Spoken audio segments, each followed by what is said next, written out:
کہ حابیل کو اللہ نے کتنی عزت بخشی اور میں کتنا ذلیل ہو گیا۔ کوے کی عام عادت یہ ہے کہ کوئی کھانے کی چیز اس کے پاس ہو تو اسے دوسرے وقت کے لیے زمین میں دبا دیتا۔ اس نے جب کسی چیز کو زمین میں چھپایا تو قابیل کو پتہ چل گیا کہ مجھے اپنے بھائی کی لاش کو ایسے چھپانا ہے، اور ساتھ ساتھ کوے سے کم علم رکھنے کی وجہ سے بہت پشیمان ہوا، بہت شرمندہ ہوا اپنے آپ پر کہ مجھ سے تو کوا ہی اچھا، یعنی مجھ سے تو کوا ہی اچھا ہے جسے چیزوں کو چھپانا آتا ہے، مجھے یہ بھی نہیں آتا۔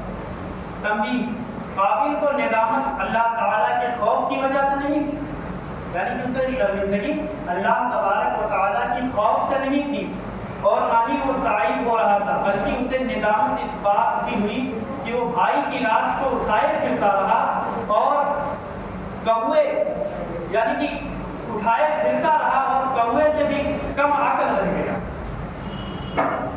اسے دفن نہ کر سکا، اور اس وجہ سے نادم ہو رہا تھا، یعنی کہ نادم و شرمندہ ہو رہا تھا اپنے آپ پر کہ وہ بھائی کو قتل کرنے کے باوجود اپنے مقاصد میں کامیاب نہیں ہوتا، کیونکہ اپنا جو اس کا مقصد تھا اس میں وہ کامیاب نہیں ہوا تھا، کیونکہ اس سے ماں باپ بھائی بہن سب ناراض ہوئے۔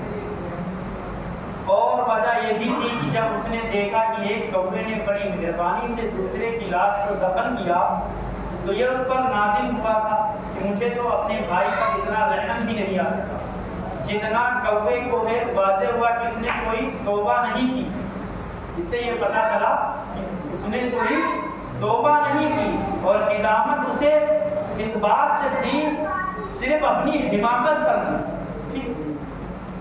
جب آدم علیہ السلام کا آخری وقت آ گیا، آدم علیہ السلام کا آخری وقت آیا تو آپ کو جنتی میوے کھانے کی خواہش ہوئی۔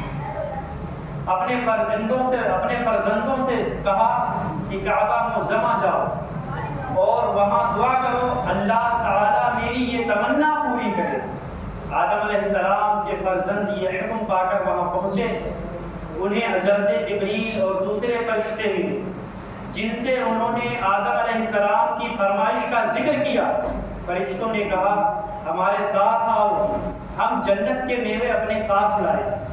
فرشتوں نے کہا ہمارے ساتھ آؤ، ہم جنت کے میوے اپنے ساتھ لائیں گے۔ چنانچہ یہ سب آدم علیہ السلام کے پاس پہنچے۔ حضرت حوا ان فرشتوں کو دیکھ کر ڈرنے لگی اور چاہا کہ آدم علیہ السلام کے دامن میں چھپ جائیں۔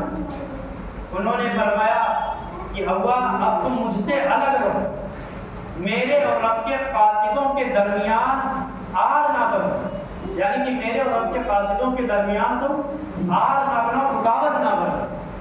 اس طرح فرشتوں نے آدم علیہ السلام کی روح قبض کر لی۔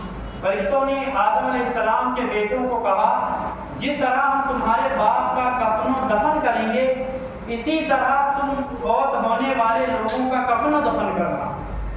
جبریل علیہ السلام جنت کی مرکب خوشبو اور جنتی جوڑے اور کفن اور جنتی بیری کے کچھ پتے اپنے ساتھ لائے، ان کو خود غسل دیا، اس کو حضرت آدم علیہ السلام خود غسل دیا اور کفن پہنایا اور خوشبو ملی، اور ملائکہ ان کا جسم مبارک کعبہ میں لے گئے۔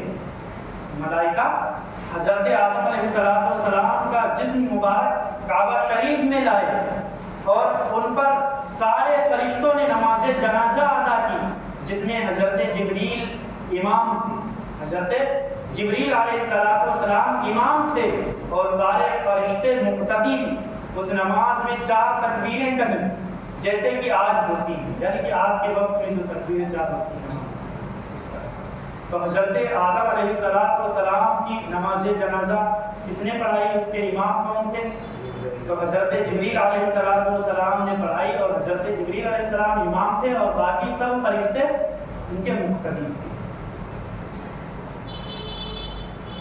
اس نماز میں 4 تکبیریں کہیں جیسے کہ آج ہوتی ہیں۔ پھر مکہ معظمہ سے 3 میل کے فاصلے پر مقام مینا میں لے گئے جہاں کی حاجی قربانی کرتے ہیں، جہاں کی حاجی قربانی اس وقت کرتے ہیں، اور اسی جگہ پر حضرت ابراہیم علیہ السلام نے حضرت اسماعیل علیہ السلام کی قربانی کی، وہاں مسجد خیف کے قریب بغلی قبر کھود کر ان کو دفن کر کے ان کی قبر کو اونٹ کی کوہان کی طرح ڈھلان بنایا، یعنی کہ حضرت آدم علیہ السلام کی بغلی قبر کھودی گئی، اور حضرت آدم علیہ السلام کو مدفون کرنے کے بعد آپ کی قبر کو اونٹ کی ڈھلان کی طرح آپ کی قبر بنائی گئی۔